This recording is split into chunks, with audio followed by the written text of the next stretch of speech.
Sunrise ಮೀಡಿಯಾದ ಮತ್ತೊಂದು ವಿಡಿಯೋಗೆ ನಿಮಗೆಲ್ಲ ಪ್ರೀತಿಯ ಸ್ವಾಗತ. ಸೂಪರ್ ಸ್ಟಾರ್ ರಜನಿಕಾಂತ್ ಮತ್ತು ಕಮಲ್ ಹಾಸನ್ ಅವರು ಡಾಕ್ಟರ್ ರಾಜ್ಕುಮಾರ್ ಅವರ ಬಗ್ಗೆ ಈ ಒಂದು ರೋಚಕ ವಿಷಯವನ್ನು ಹೇಳಿದರು. ಅದು ಏನು ಗೊತ್ತಾ?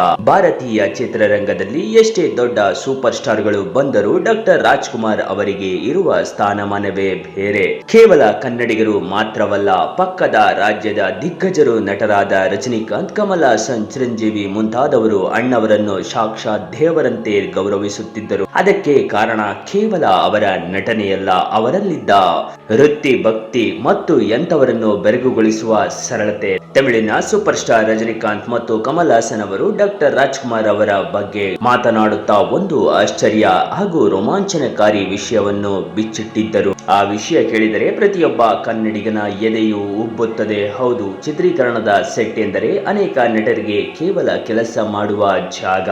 ಆದರೆ ಡಾಕ್ಟರ್ ರಾಜ್ಕುಮಾರ್ ಅವರಿಗೆ ಅದು ಸರಸ್ವತಿ ನೆಲೆಸಿರುವ ಪವಿತ್ರವಾದ ದೇವಾಲಯ. ಒಮ್ಮೆ ಮುಖಕ್ಕೆ ಬಣ್ಣ ಹಚ್ಚಿಕೊಂಡರೆ ಮುಗಿಯಿತು. ಯಾವುದೇ ಕಾರಣಕ್ಕೂ ಶೂಟಿಂಗ್ ಸೆಟ್ ಒಳಗೆ ಚಪ್ಪಲಿ ಹಾಕಿಕೊಂಡು ಕಾಲಿಡುತ್ತಿರಲಿಲ್ಲ.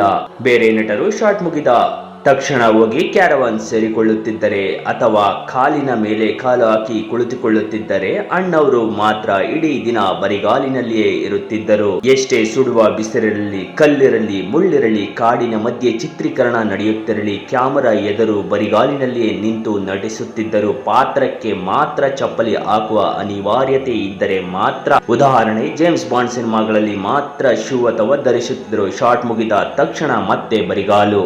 ಇದನ್ನ ಕಣ್ಣಾರೆ ಕಂಡಿದ್ದ ರಜನಿಕಾಂತ್ ಮತ್ತು ಕಮಲ್ ಹಾಸನ್ ಅವರು ಅಕ್ಷರಂಶ ದಂಗಾಗಿದ್ದರು. ಒಬ್ಬ ನಟನಿಗೆ ತನ್ನ ವೃತ್ತಿಯ ಮೇಲೆ ಇಷ್ಟೊಂದು ಭಕ್ತಿ, ಶ್ರದ್ಧೆ ಇರಲು ಹೇಗೆ ಸಾಧ್ಯ? ಭಾರತದ ಇತಿಹಾಸದಲ್ಲೇ ಶೂಟಿಂಗ್ ಸೆಟ್ ನಲ್ಲಿ ಹೊರಗಡೆ ಚಪ್ಪಲಿ ಬಿಟ್ಟು ಬರುತ್ತಿದ್ದ ಏಕೈಕ ಸೂಪರ್ ಸ್ಟಾರ್ ಎಂದರೆ ಅದು ಡಾಕ್ಟರ್ ರಾಜ್ಕುಮಾರ್ ಮಾತ್ರ. ಅದಕ್ಕೆ ಅವರು ಕೇವಲ ನಟರಾಗಿ ಉಳಿಯದೆ ಕನ್ನಡಿಗರ ಪಾಲಿನ ದೇವರಾದರು ಎಂದು ಭಾವುಕರಾಗಿ ಹೇಳಿದರು. ಇಂತಹ ಅಪ್ಪಟ ಕಲೆಗಾರ ವ್ಯಕ್ತಿಯನ್ನು ದೇವರೆಂದು ಪೂಜಿಸುವ ಅಣ್ಣವರ ಬಗ್ಗೆ ನಿಮ್ಮ ಅನಿಸಿಕೆಯನ್ನು ಕಮೆಂಟ್ ಮಾಡಿ. ಹಾಗೆ ಈ ಪೇಜಿನ ಹೆಚ್ಚಿನ ವಿಡಿಯೋಗಳಿಗಾಗಿ ಈ ಪೇಜನ್ನು ಫಾಲೋ ಮಾಡಿ.